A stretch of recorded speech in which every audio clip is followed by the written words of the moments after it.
the arrival of Imam al-Mahdi and grant him good health and victory, and make us his followers and those who attest to his rightfulness.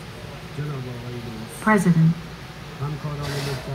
dear colleagues, ladies and gentlemen, I thank Almighty God for granting me once again the opportunity to address this important international forum.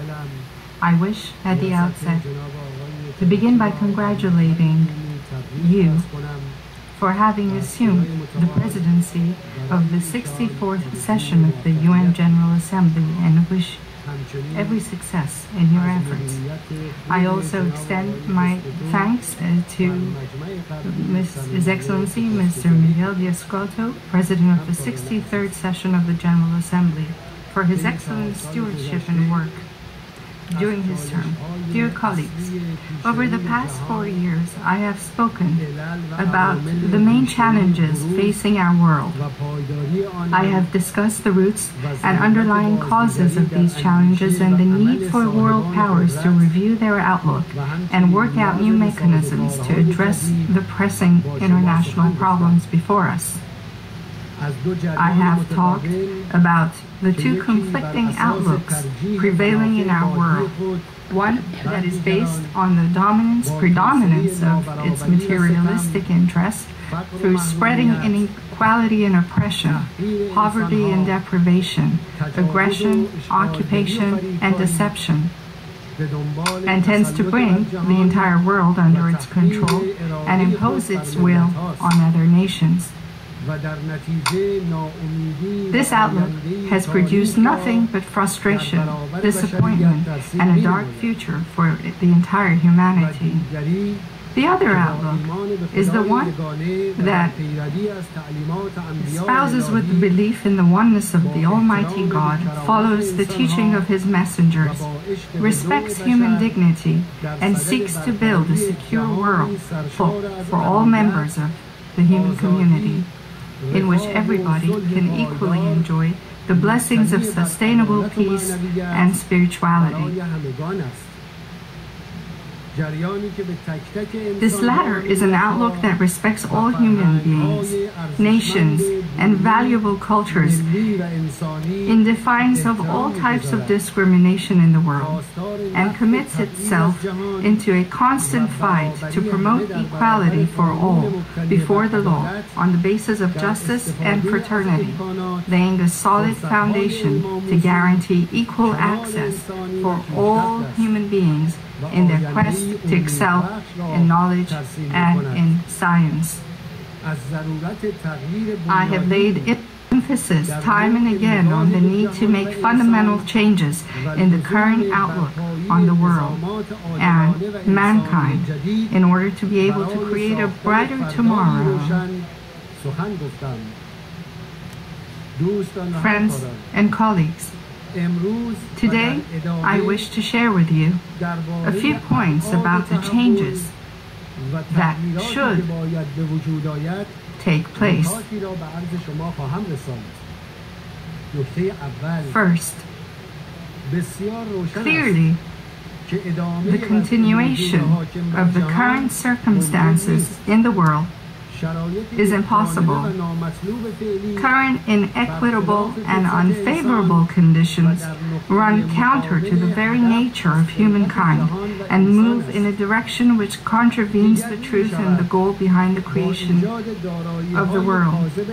It is no longer possible to inject thousands of billions of dollars of unreal wealth to the world economy simply by printing worthless paper assets, or transferring inflation as well as social and economic problems to others through creating severe budget deficits. The engine of unbridled capitalism,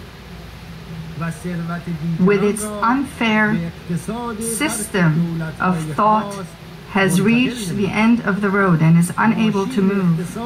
The era of capitalist thinking and the imposition of one's thoughts on the international community intended to dominate the world in the name of globalization and the age of setting up empires is over. It is no longer possible to humiliate nations and impose double standards on the world community. It is necessary to delegitimize and reject any approach which views the realization of the interests of certain powers as the only measurement of democracy and uses despicable forms of intimidation and deceit in the name of freedom or democratic practice, and approaches that allow dictators to be portrayed as democrats, lack legitimacy, and should be rejected. The time has come to an end for those who define democracy and freedom and set standards while they themselves are the first who violate its fundamental principles. They can no longer be both, in fact, the judge and the executor, and challenge real democratically established governments. So I'd like to say again that the time has passed for a group of people to believe that they alone can define concepts such as democracy and freedom and hold up the criteria for these definitions while simultaneously violating the very principles to which they aspire. Governments can continue which are based on the rule of people.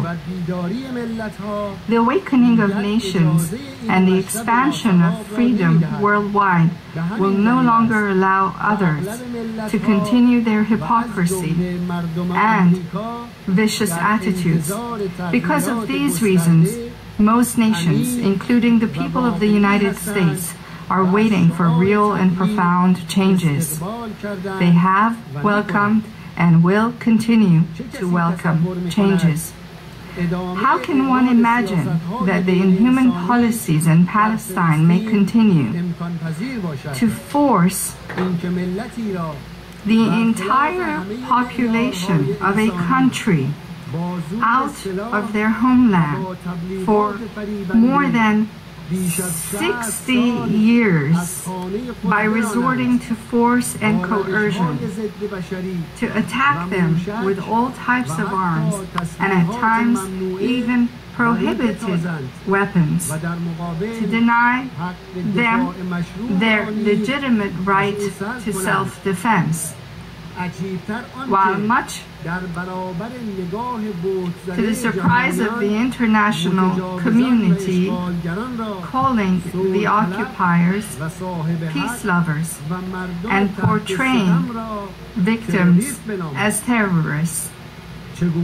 How can the crimes of the occupiers against defenseless women and children and destruction of their homes, farms, hospitals, and schools be supported unconditionally by certain governments, and at the same time the oppressed men and women be subjected to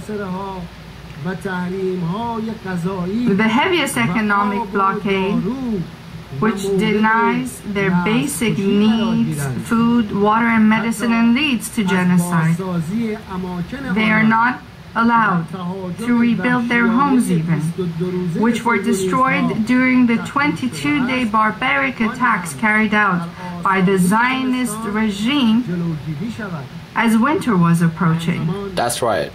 Whereas the aggressors and their supporters deceitfully continued their rhetoric in defense of human rights in order to put others under pressure. It is unacceptable that a small minority should dominate the politics, economy, and culture of vast parts of the world through a complicated network and establish a new form, in fact, of slavery, and harm the reputation of other nations, even European nations and the United States,